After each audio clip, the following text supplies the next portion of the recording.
आपने स्क्रॉल तो बहुत कुछ कर लिया है, आप कुछ टैक्स की एडवाइस लेकर जाओ। मेरा नाम सीए राम कुमार गुप्ता, आपका सीए साथी। हर साल सैलरी आती है, बट वो डिडक्शन और टैक्सेशन में निकल जाती है।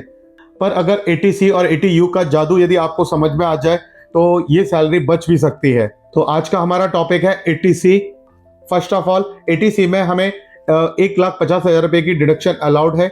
अब इसके अकॉर्डिंगली हमारे पास क्या क्या अलाउड है वो मैं आपको आगे समझाता हूँ। सबसे पहले LIC, लाइफ इंश्योरेंस प्रीमियम।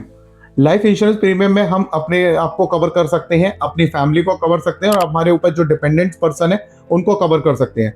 उनके लिए हमने जो भी प्रीमियम दिया हुआ है वो हमारा एटीसी का पार्ट बनता है। दूसरे नंबर पर आता है NSC. NSC national saving certificate है। तीसरा है ELSS, ये टैक्स सेविंग बॉन्ड है। चौथा, fixed deposit receipts. Fixed deposit receipts में टैक्स पेयर अपने किसी भी बैंक में जाकर, जो आपका खुद का बैंक है वहां पर जाए, चाहे वो बैंक नेशनलाइजेशन हो चाहे प्राइवेट बैंक हो, वहां पर जाकर 5 साल के लिए फिक्स्ड डिपॉजिट रिसीट्स बनवा सकते हैं। एटीसी में एक पॉइंट और कवर होता है, सुकन्या समृद्धि योजना। बेसिकली यह गवर्नमेंट की एक बहुत अच्छी योजना है जो कि हमारी बेटियों के लिए है।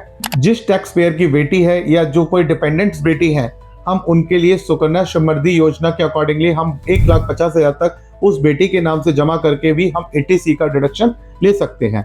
पांचवा पॉइंट है ट्यूशन फीस। बेसिकली हमारे जो बच्चे हैं उनके जो पढ़ाने का खर्चा है, जो हम स्कूल में ट्यूशन फीस के नाम पर जमा करते हैं, वो भी हमारा एटीसी का पार्ट बनता है। छठा पॉइंट, बेसिकली ये वाला पॉइंट रिप्रेजेंट करता है कि जो हमने होम लोन लिया हुआ है। बेसिकली क्या होता है कि काफ़ी सारे टैक्स पेयर अपना होम लोन लेते हैं।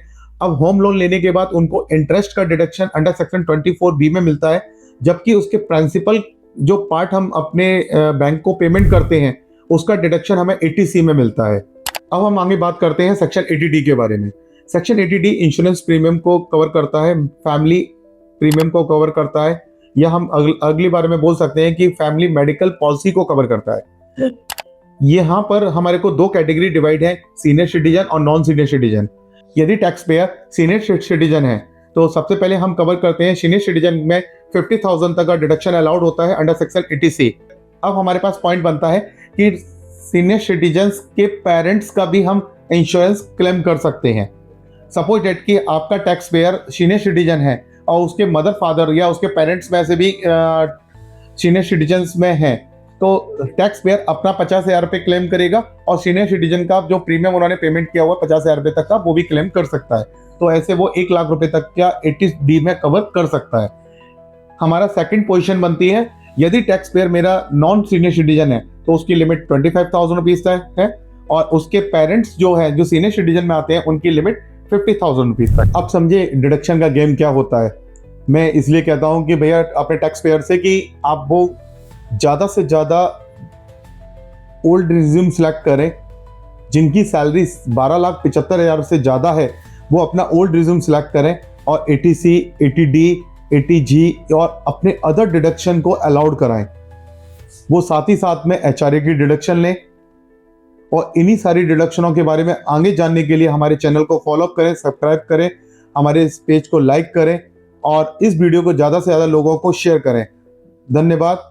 जय हिंद।